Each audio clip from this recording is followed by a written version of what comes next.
महाराज जी, राधे राधे। महाराज जी, क्या अपने कर्मों का फल बच्चों का माता पिता पे या माता पिता का बच्चों पे, ऐसा होता है महाराज जी? क्योंकि हम संबंध स्वीकार किए हुए हैं। जैसे आपका बच्चा कहीं जाकर के अधर्माचरण किया, पुलिस जब आएगी, यही प्रमाण लौकिक प्रमाण से देख लीजिए, तो आपको कड़वे वचन और शासन मिलेगी, क्योंकि वो आपका बेटा है। आप कहोगे मैंने तो कुछ नहीं किया। नहीं, तुम उसकी माँ हो, पता है तुम्हें कहाँ होगा वो, तुम्हें बताना पड़ेगा, तुम्हें दंड मिलेगा, क्योंकि वो तुम्हारा बेटा है। अच्छा, अब तुम्हारा बेटा भगवान का भजन करके भगवत भक्ति में तन्मय है। अच्छा, ये महाराज जी की माता है। अरे बड़ी कृपा, आपको प्रणाम मिल रहा है ना, किस लिए? आपका बेटा भगवान का भक्त हुआ। ध्रुव जी का जब परम पद पर आरूढ़ होकर विमान जा रहा था, तो उन्होंने भगवान के पार्षदों से कहा मेरी माँ। तो बोले वो जो अगला विमान बड़ा तेजस्वी जा रहा है ना, उसमें माँ जा रही है। पुत्र के कर्मों का माता पिता परिवार पर प्रभाव, और माता पिता के कर्मों का पुत्र पे प्रभाव। कर्मों का तो इतना बड़ा सूक्ष्म स्वरूप है कि समझना, जैसे जुआ हो रहा है और आप केवल ऐसे ही जा रहे थे, देखा जुआ हो रहा है क्या, आप खड़े हो गए, और जब पुलिस आएगी ना, तो पहला डंडा तुम्हारे पड़ेगा। आप कहोगे मैं खेल नहीं रहा था, तो बोले यहाँ खड़े क्या कर रहे थे? बोले केवल देख रहा, देखने के संबंध में दंड हो गया। फिर वो तो तुम्हारे शरीर से प्रकट हुआ है, फिर यह शरीर का संबंधी है, फिर आपको भोगना पड़ेगा। इसीलिए भगवान से प्रार्थना करते हैं कि हमें ऐसा पुत्र मिले, ऐसा पति मिले, हमारा ऐसा परिवार मिले जो भगवान के चरणों में भक्ति रखता हो। हमें ऐसी जगह जन्म मिले जिससे हम, आप भक्त हो लेकिन आपका परिवार अभक्त है, अब वहां वो कोई भी अधर्म आचरण करेगा तो आपको उसका क्लेश भोगना पड़ेगा, नहीं भोगना पड़ेगा। भाई इसका पिता बंद करो इसको, अभी वो पता खुद खुद आ जाएगा, जब्त करो इसकी संपत्ति, जब्त करो। जब कोई बहुत अपराधी नहीं मिलता ना, तो उसका परिवार, उसका घर, उसके रिश्ते नाते दूर का मामा लगता है। उसके यहां भी डंडा चलेगा जाके, तुम्हारे यहाँ आया था? नहीं आया था। चार लोगों से पूछेंगे, हड़काएंगे, पूरी जगह देखेंगे, क्यों? बोले दूर का मामा लगता था। थोड़ा भी संबंध धर्मा, ऐसे ही भगवान की भक्ति करने वाले की 21 पीढ़ियां तर जाती, शास्त्र में लिखा 21 पीढ़ियां। क्यों? थोड़ा भी संबंध, क्यों हमारे है, इसी संबंध से उसको लाभ मिल जाता है। तो ऐसा तो कर्म का सहयोग देखा गया, प्रगट में भी देखा गया है और बाहर भी देखा गया है। राधे श्याम पांडे जी। राधा वल्लभ श्री। महाराज जी, आपके चरणों में कोटि कोटि प्रणाम। महाराज जी, मुझे श्री राधा रानी से भी ज्यादा आप में श्रद्धा हो गई है, कृपया करके मेरा मार्गदर्शन करें, क्या ये मेरी कमजोरी है गुरुदेव? ये कृपा है। रुदास जी ने लिखा है, जिनके जाने जानिए युगल चंद सुकुमार, तिनको तिलहुन ते अधिक। क्या कह रहे? तिनको तिलहुन ते अधिक, कि मैं तो प्रिया प्रीतम को जानता भी नहीं, मैं तो धर्म में चल भी नहीं सकता था। जिनकी कृपा से उनको जाना, जिनकी कृपा से राधा नाम मिला, वो हमें किशोरी जी से भी बढ़कर है। ऐसी सब भक्तों के हृदय में निष्ठा होती प्राय। जैसे अपने गुरुदेव भगवान है, देखो यहाँ श्री जी की छवि नहीं है, यह हमारे गुरुदेव भगवान की है। समझ रहे ना आपके प्रश्न का उत्तर? ये हमारे गुरुदेव भगवान है। श्री जी दूसरे नंबर पे, पहले नंबर पे गुरुदेव भगवान है। गुरु वाणी हमारा जीवन, गुरु कृपा। श्री जी तो पहले भी थी ना, क्योंकि वो अनंत है, अनादिकाल से थी। अगर गुरु जी न मिलते तो मैं श्री जी को कभी न जान पाता। वो तो पहले भी थी ना, अनेकों जन्म व्यतीत हो गए तो पहले भी थी, भगवान तो पहले भी थे ना। गुरु रूप में आकर उन्होंने जो कृपा की, इसलिए सबसे पहला हमारा दंडवत और सबसे पहले हमारा सुमिरन गुरुदेव का होता है। उनकी कृपा से ही सतमार्ग है। हम श्री जी को पहले नहीं, गुरुदेव को पहले, उनकी कृपा से। अगर श्री जी का थोड़ा भी प्यार मिलता है तो हम ये देखते हैं कि इनकी कृपा से मिलता। मेरे में ऐसा कोई सद्गुण नहीं, मैं इस लायक नहीं, ये तो मेरे गुरुदेव की कृपा है, इसलिए मुझे प्यार मिल रहा है। आराध्य देव का प्यार गुरुदेव के परिचय से मिल रहा, मेरा तो कोई परिचय ही नहीं ला। तो अगर ये वास्तविक ऐसा भाव है तो ये बंधनीय भाव है, इसमें संशय नहीं करना चाहिए। गुरुदेव, ये शरणागति में बाधक तो नहीं? सच्ची शरणागति तो इसी से होती है। और सिद्धांत में गुरु गोविंद न भेद कराए। गुरु और गोविंद में भेद नहीं है, वही गुरु गोविंद है, वही गोविंद ही गुरु रूप में आया हुआ है। दूसरा गुरु गोविंद दो खड़े, काके लागो पाए। तो गोविंद ने बता दिया, बलिहारी गुरु आपने, बलिहारी जौन गुरुदेव की, जिन्होंने मेरा परिचय बता दिया, गोविंद दियो बताए। हरि रूठे गुरु शरण है, गुरु रूठे हरि नाही। अगर हरि रूठ जाए, नाराज हो जाए, तो एक जगह है जहां वो प्रसन्न हो जाएंगे, गुरुदेव के चरण पकड़ लो, हरि कुछ नहीं कहेंगे। और अगर गुरुदेव रूठ गए तो हरि फिर कुछ नहीं। हरि रूठे गुरु शरण है, और गुरु रूठे हरि नाहि। ये अंदर से भावना दृढ़ कि गुरु और इष्ट दो नहीं है, ना होते हुए भी पहले गुरु और फिर इष्ट। भक्ति भक्त भगवंत गुरु चतुर नाम बपु। बस सिद्धांत को समझोगे, दूसरी बात है ही नहीं। सबके हृदय मंदिर में वही प्रभु विराजमान है, पर हम नहीं जान पाए जब तक हमारे गुरु रूप में वो नहीं आए। और वो जन आए तो जान गए, फिर वही वो है। दूसरा वही इष्ट है, गुरु रूप में आकर के अपना परिचय देते हैं, और जब परिचय प्राप्त होता है तो वही इष्ट स्वरूप में दर्शन दे देते हैं। जानत तुम्हें तुम्हें हो जाई, कब सोई जाने जिह देव। तो अपने को जनाने के लिए वो गुरु रूप में आए। गोस्वामी जी कह रहे, बंदो गुरुपद कंज कृपा सिंधु नर रूप हरि। कौन आया? हरि तो है, आराध्य देव तो है। ऐसी भावना करते हैं। अंकित जी ऋषिकेश से। स्वामी जी, मुझसे काम क्रोध आदि विकारों के वशीभूत होकर कई जघन्य अपराध हुए हैं। भगवान कहते हैं कि पाप बंध कर सहज स्वभाव, भजन मोर तहि भाव न काहू। फिर भी हठ पूर्वक नियमित नाम जपने की चेष्टा करता हूँ। सब प्रकार से अयोग्य होने पर भी रघुनाथ जी की अकारण करुणा का अनुभव होता है। रघुनाथ जी से माधुर्य भाव से प्रेम करना चाहता हूँ। वृंदावन में भी ठाकुर जी से यही मांगता हूँ कि रघुनाथ के चरणों में खूब प्रीति हो। महाराज श्री, आप राधा रानी के निज जन हैं, आप कृपा करके बताइए कि मैं क्या करूं कि मुझे रघुनाथ जी से प्रेम। देखो, एक बात तो भगवान रघुनाथ जी के ही श्रीमुख से निकली है कि वही मेरा सेवक है, वही मेरा दास है, जो मेरे अनुशासन को माने। अनुशासन मेरे वचन को माने, मेरी आज्ञा को माने। भगवान की जो आज्ञा है वो इन विकारों के वशीभूत होकर के आचरण ना करने की है। विकार सबके हृदय में आते हैं, विकार का स्फुरण होता है और उसको सहा जाता है। यम ही न व्यथ्यन्ते ते पुरुषम पुरुषर्षभ, सम दुखा सुखाधीरम सो अमृतत्वाय कल्पते। जो इन विकारों की व्यथा से व्यथित होकर के गंदे आचरणों में उतर जाता है, गिर गया फिर। और जो इन विकारों की व्यथा से व्यथित ना होकर के समान भाव रखता है, वही परम पद का अधिकारी, अर्थात वही भगवान को रिझा लेता है। भगवान के श्रीमुख के वचन हैं, मात्रा स्पर्शास्तु कौन्ते शीतोष्ण सुख दुखदा आगमा पाइनो अनित्यास तास्तितिक्षस्व भारत। धर्म पूर्वक विषय को ग्रहण करना भगवत प्राप्ति में सहयोग है।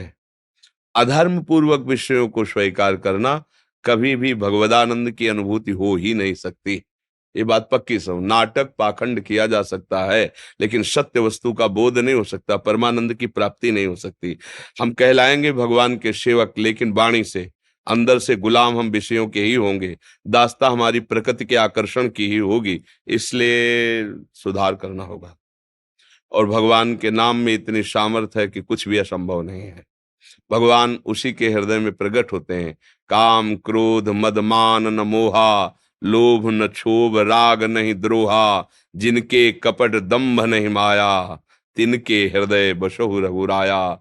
जननी सम जानहि पर नारी, धन पराय बिस्ते बिस भारी, जिन्हि राम तुम प्राण प्यारे, तिनके मन शुभ सदन तुम्हारे। तुम्हें छाड़ी गति दूसर नहीं, बसहु राम तिनके मन माही। भगवान वाल्मीकि जी उपदेश कर रहे हैं भगवान श्री राम को। तो हमें चाहिए सट विकार जित अनघ अकामा, भगवान की पसंद है। तो ऐसा नहीं है कि हम सह नहीं सकते, ऐसा नहीं है। हम जब तन्मय हो जाते हैं तब फेल हो जाते हैं। जैसे काम आया और काम के चिंतन सुख में हम तन्मय हो गए, अब तुम्हें कोई नहीं बचा सकता। तुम्हारा चिंतन बदले तब बच सकते हो। क्योंकि अंतःकरण मलिन होना उसका फल है, वो तो हो रहा है, क्रिया हो या ना हो। चिंतन, इसीलिए भगवान अनन्यस चिंतयन्तो माम कह रहे हैं, बार बार नाम जप करो। अगर कहीं फिसल जाते हो, कोई गलती हो जाती है, तो जन अवगुण प्रभु मानन काऊ, दीन बंधु अति मृदुल स्वभाव। पीछे जो हुआ उसका आप चिंतन भी मत करो और उसको स्वीकार भी मत करो। जो स्वप्न में हो गया, पीछे गलती हो गई, वर्तमान का समय क्यों नष्ट करें। जैसे वर्तमान का 52 सेकंड है, आप बोले राम, तो सार्थक हुआ ना। अब उसमें आप वो चिंतन करें जो व्यतीत हो गया है। अब उसका चिंतन करके वर्तमान को नष्ट करना, मुझे लगता है मूर्खता ही होगी। आप उसका चिंतन भी मत करो और उसकी चिंता भी मत करो। अहम त्वाम सर्वपापेभ्यो मोक्षयिष्यामि मा शुचा, श्री भगवान कह रहे ना, इसलिए चिंता मत करो, खूब नाम जप करो। हमारे सबसे गलतियां होती हैं और प्रभु का स्वभाव करुणामय है, वो क्षमा कर देते हैं। पर हम जानबूझकर बार बार गलती ना करें, चेष्टा हमारी ना करने की है। आगे भगवान की सामर्थ्य से जीव माया पर विजय प्राप्त करता है। समझ पा रहे ना जी। अर्जुन जी इंदौर से।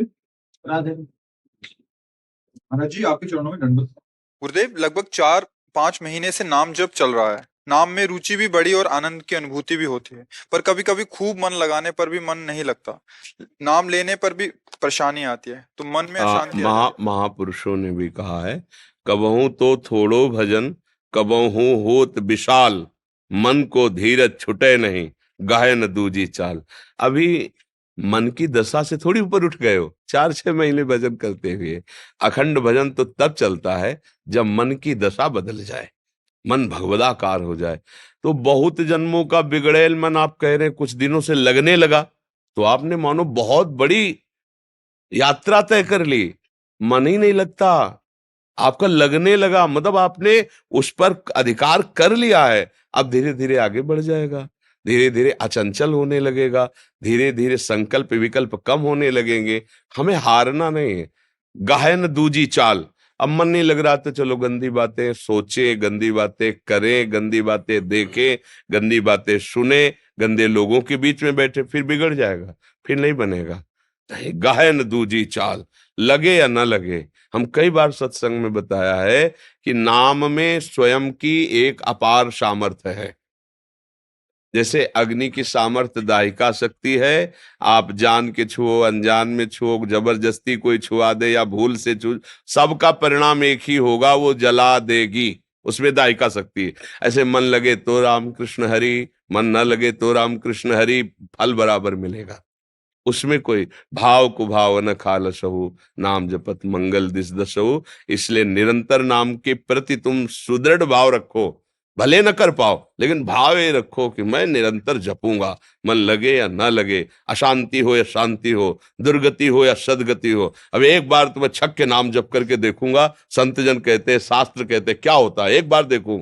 न जाने कितने जीवन हमने विषय भोगों में दिए, अब एक जन्म में भगवान के नाम, अभी अभी तूफान मच जाएगा। पर हम लोगों का क्या है कि निश्चय बहुत फिसड्डी स्वभाव है। अभी कह रहे ब्रह्मचर्य से चलेंगे, अभी कह रहे संयम से चल रहे हैं, और जहां सामने भोग आए तो सब भूल जाते हैं और उन्हीं में फिसल जाते हैं, हाथ कुछ नहीं लग पाता। इसलिए दृढ़ बनो और दृढ़ता से भगवान का नाम जप करो। एक दिन ऐसा आएगा कि नाम छोड़ना चाहोगे तो भी नहीं छोड़ पाओगे। स्वामी अखंडानंद जी महाराज वृंदावन में थे, एक समय अंतर ध्यान हो गए, तो एक शिष्य आया और बोला, महाराज आपसे एक बात करनी है। तो कहा बताइए। बोले, आपने जो नाम दिया था, राम राम राम, 18 साल हो गए जब तक हमें कोई लाभ नहीं हुआ। संत बड़े विज्ञानानंद घन होते हैं। उनका तो आप हमें क्या मानते हैं? बोले गुरु। बोले हमारी कसम है, कल तुम इसी समय आना, मैं तुम्हें दूसरा मंत्र दूंगा जो बहुत चमत्कारिक है, पर अभी से लेके कल तक एक बार भी नाम मत जपना, ये तुम्हें हमारी कसम है। चलो निकलो। और वो जी ही बार तो पूर्वाभ्यास, अब गुरु की कसम, वो सीढ़ी नहीं उतर पाए, लौट के आके रो के चरणों में गिरे, महाराज जी कसम तोड़ दीजिए, मैं जी नहीं पाऊंगा, नाम को रोक नहीं पाऊंगा। बोले ये मिला है। 18 साल से जो कह रहे कि मुझे क्या मिला, तो ये मिला है कि तुम भगवान के नाम के बिना जी नहीं सकते। अब तुम्हारी सदगति में कोई संशय थोड़ी, निश्चित निश्चित तुम्हारे समस्त अशुभ नष्ट होकर तुम्हें भगवदानंद की प्राप्ति होगी। अब जैसे आज से आपको, अभी आप 3-4 महीना की बात करते हैं, आपको हम ही कह दें कि आज के बाद तुम नाम नहीं जप करना, तो यहां से गेट नहीं पार पकड़ पाओगे, 10वीं बार नाम आएगा, वही होगा कि मैं कैसे छोड़ दूं, ये तो छूटी। यद्यपि निरंतर नहीं चल रहा, अभी कोई परमानंद की अनुभूत, लेकिन आप रो पड़ेंगे यदि वास्तविक 2-4 महीने ही जप किए। देखो, आपको बताते हैं नाम की प्रीति किसे कहते हैं। प्रारंभ में जैसे 10 मिनट आप नाम जप करते हैं, केवल 10 मिनट 24 घंटे में। अब हम 10 मिनट बैठे आप माला लेके, इतने में आपके परिवार का कोई प्रिय से प्रिय मित्र भी आके आपसे बात करने लगे तो आपका मन ही बुरा मानने लगेगा। यार 24 घंटे में 10 मिनट तो जपता हूं, फिर भी आके आदमी हमसे मतलब रुचि आई 10 मिनट की, पकड़ो, अगर 10 मिनट की उसको रुचि आ गई तो 24 घंटे पहुंचाने में देर नहीं लगेगी, क्योंकि शुरू हो गया ना चलना, पहले तो लगता ही नहीं है, शुरू हो गया। इसलिए घबराओ मत, भगवान बहुत कृपालु है, और उनसे ज्यादा कृपालु उनका नाम है। हमको जबरदस्ती रटना है, राधा राधा राधा राधा राधा राधा राधा राधा, परमानंद है। सच्ची कहते हैं, यहां और वहां सुखी ही रहोगे, इह परलोक सकल सुख पावत, मेरी सो भैया कृष्ण गुण संचु। हरिवंश महाप्रभु कहते हैं, तुम्हें मैं शपथ खा के कहता हूं, अगर तुम कृष्ण कृष्ण और उनके गुणों का गान करोगे तो तुम यहां भी सुखी रहोगे और वहां भी सुखी रहोगे। जैसे संतों को लोग कहते हैं ना, ये बाबा जी लोग हराम का आता है इसलिए खूब खाते मौज लेते हैं, अभी तुम जान नहीं पा रहे हो। अगर आप आकर के देखो तो आपको पता चलेगा कि ये संत मार्ग कितना कठिन मार्ग है, क्योंकि इसमें बाहर से चोट तो दिखाई नहीं दे रही ना, अंदर प्रतिपल चोट है जिसे तुम जान ही नहीं सकते।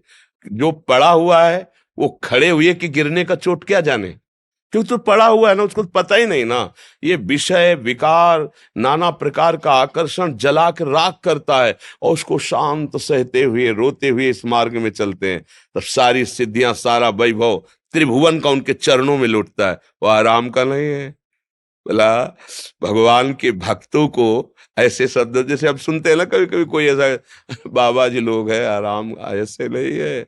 भगवान का उन्होंने जो भजन किया है, तपस्या की, चरणों का जो सेवन किया है, उसका ये ब्याज है, मूल नहीं। मूल में तो जो मिलेगा तुम देख भी नहीं पाओगे, ये ब्याज है। सारा जगत उनके सामने नमन करता है। क्यों नमन करता है? कि स्वयं स्वीकार करता है कि मैं वहां हार गया जहां तुम जीत गए, नहीं, मैं वहां हार गया जहां तुम जीत गए, इसलिए मैं प्रणाम करता हूं। हर संत भगवान को हम क्यों प्रणाम करते हैं? भाई इन्हीं कपड़ों के तो सब कपड़े बनते हैं, लाल पीले, सब माताएं बहनें भी सब, तो इन कपड़ों को थोड़ी प्रणाम किया जा रहा है। जो हम तिलक लगाए, भाई आप भी तिलक लगाए हो, तिलक को थोड़ी प्रणाम किया है। प्रणाम ये किया जाता है कि जहां मैं हार गया वहां तुम जीत गए, जहां मैं फंस गया वहां से तुम निकल गए, इसलिए तुम्हारे चरणों में प्रणाम है। तो इसलिए संतों की बात पर विश्वास कर ले तो उनकी बात में ही ताकत होती है, और वो तुम्हें पार कर देगी।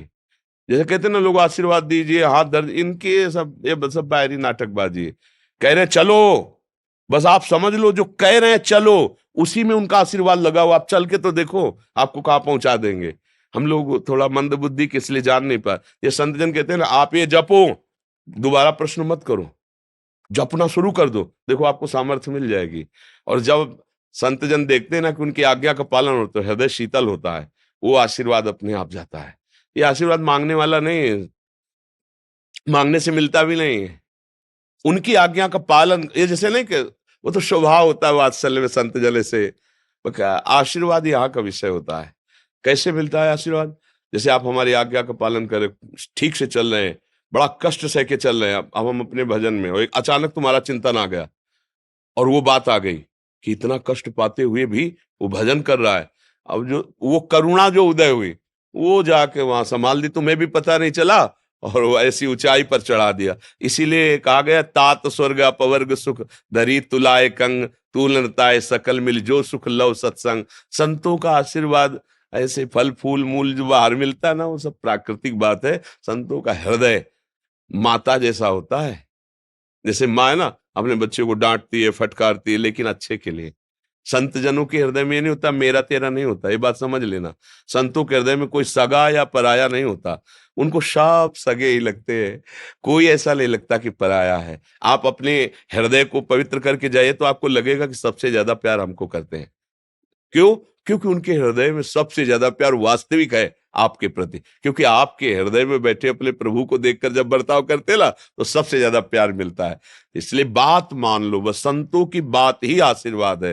ये जो सब और है ना, सब प्राकृतिक है, सब मायाकृत है, जादू टोना ये सब तुम्हें दुखी ही करेगा, सुख नहीं प्रदान कर सकता, पक्का समझ लीजिए। सुख प्रदान करेगा तो गोस्वामी तुलसीदास जी कहते हैं, मैं भगवान शंकर को साक्षी करके कहता हूं, मेरी जबान गल जाए अगर झूठ तनिक भी हो, हमें जो कुछ प्राप्त हुआ है 2 अक्षर से प्राप्त हुआ है, राम। गोस्वामी जी कहते हैं जितने भी संत हुए हैं, बड़े बड़े भागवतिक वैभव, सब भगवान के नाम से। तो आप क्यों नहीं जप सकते? आप में क्या कमी है? आप भी तो भगवान के वही अंश हैं जो वो संत अंश हैं, वही अंश हैं आप निरंतर जपे तो उसी स्थिति को आप प्राप्त हो जाएंगे। और आप सच्ची मानो, अभी आपको एक सुई आपकी जानकारी में चुभोना चाहे तो आप भयभीत हो जाएंगे। और अचानक घटना में कुछ लग जाता है तो देखो सह नहीं जाते, हाथ टूट जाता है, हाथ कट जाता है, आप सह जाते हैं। सोचो इतना कष्ट सह जाते हो, और ये काम क्रोध आदि आपको जरा सा लुभायमान करते हैं, उसको आप क्यों नहीं सह जाते हो? क्योंकि आपने सहने की बात ही नहीं सोची है, आपने भोगने की बात सोची, इसलिए फिसल जाते हो। नहीं, आप में इतनी सामर्थ्य कि आपको कोई परास्त नहीं कर सकता, सच्ची बात मानना। अच्छा, जैसे आपको जेल मिल गई, अब आपको वहां अनुकूलता तो मिलती नहीं, लेकिन जीते हो ना, तो बोले मन मार के जीना पड़ता है ना। हाँ, ऐसे तुम यहां अगर मन मार के जीना सीख जाओ तो तुम महात्मा हो जाओगे, नहीं हो जाओगे? अच्छा, जैसे किसी को जेल मिलती है, एक छोटी सी सेल होती है, छोटी सैया, साधारण कपड़े, साधारण भोजन, और अगर वो आप जीवन यहाँ जी के राम राम कृष्ण कृष्ण हरि हरि राधा राधा, तो आप गृहस्थी में रहते हुए बहुत बड़े महात्मा हो जाओगे, अगर वहां की बात समझ लो। लेकिन जीव की समझ ठीक नहीं, जब वहां जाता है तो उसके होश खराब हो जाते हैं। अब प्रभु से संबंध नहीं, विषयों से संबंध, विषय छिन गए, स्वतंत्रता छिन गई, अब यही जेल है। आप जीवन इधर भोगता, परिणाम में नरक फिर उधर भोगता है। इसलिए यहीं सुधर जाओ। यहां तुम्हें कोई गाली दे, सह जाओ, अपमान करे, सह जाओ। वहां वहां डंडा चलेगा तो भी कोई सहयोगी नहीं तुम्हारा। समझो, यही मान लो, मैं माया की जेल में हूं, अब मुझे इसे मुक्त होना है, अभी महात्मा बन जाओ। महात्मा का मतलब होता है अच्छे विचार, अच्छे आचरण, अच्छा भाव, अभी आ जाएगा।